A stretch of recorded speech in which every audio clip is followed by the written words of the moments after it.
Hello, I'm David Braben. I'm CEO of Frontier Developments PLC. We're here at GDC and we're talking about Elite Dangerous. We're here to show Elite Dangerous we're showing it on Mac for the first time, but also we've announced here, or rather Phil Spencer from Microsoft has announced we're coming to Xbox this calendar year. That's Xbox One. Right, so I think we were probably the first people to support VR when in December 2013 we added VR to our alpha build of Elite Dangerous, and we've now got a year of experience, so it's getting better and better. We know how to make it better.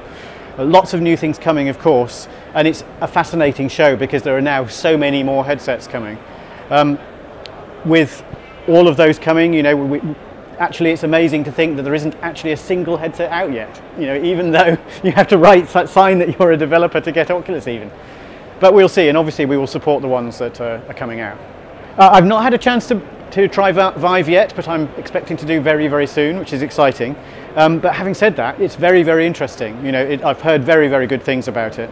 And also, what it's doing is the more players that come into this area, I think the better it will get, and because we'll get more support. I think we are the only AAA title that actually supports Oculus Rift, or in fact head-mounted displays out of the box. So I'm sure that will change, but it's a good thing to have more and more headsets. It's really funny, we decided to go so early, I suppose because DK1 Oculus Rift was just out then, and so a lot of people in the team, also a lot of our alpha backers wanted it.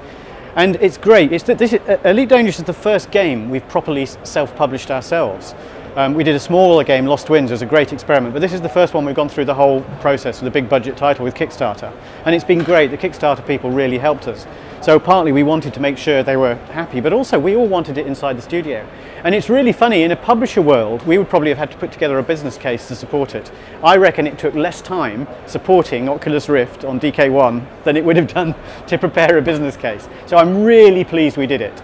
And that was partly why. It's because we wanted it, because we said from the start we're making this game for ourselves, and that ourselves is not just everyone at Frontier but all of the backers too. Yeah, so we've always looked at interesting technologies. We designed it in right from the start, but that's true. We support things like 3D, we support head tracking with TrackIR.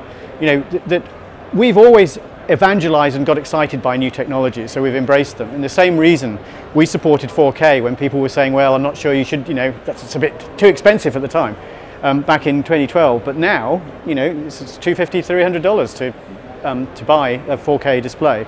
We've even support 8K and 16K, which currently seems a bit bonkers, but you can now buy 8K displays. It's just the PC you need to render it is extremely expensive.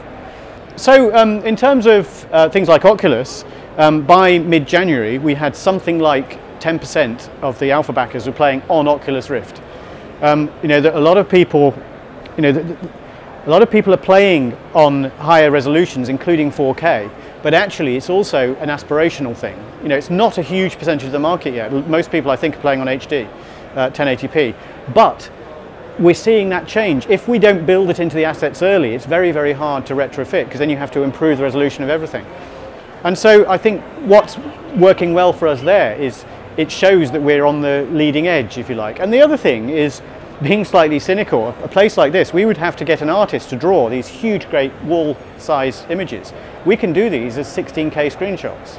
And that is fantastic, because it means we can have different art very easily, and we can change that art very easily as well.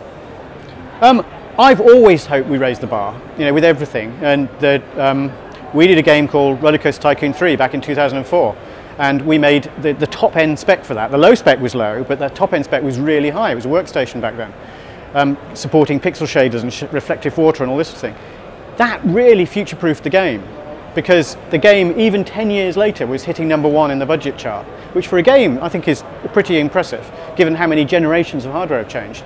And I hope the same will be true with Elite Dangerous. We're really trying to future-proof it. But I think we are also raising the bar so that, other people will, with all of these things, with an industry like the games industry where we're moving very, very quickly, you have to be anticipating the future and not just writing for where we are today. You have to be writing for where we are next year and the year after. Otherwise, you'll get left behind. Well, that's the wonderful thing about the market now is we've released the game, but we are continuing to support it. We've brought out community goals, now Wings has come out, we've got Power Play coming as well. All these are free updates because we want the game to keep getting better. All of those updates will be rolled into Xbox as well. And the point is, it shows that we really care about the game and we keep improving it. But because we've designed the sort of underlying fabric, if you like, to support an amazing sort of spec, we can keep adding things in, and we will keep doing that. But as free updates and in the future as paid updates as well.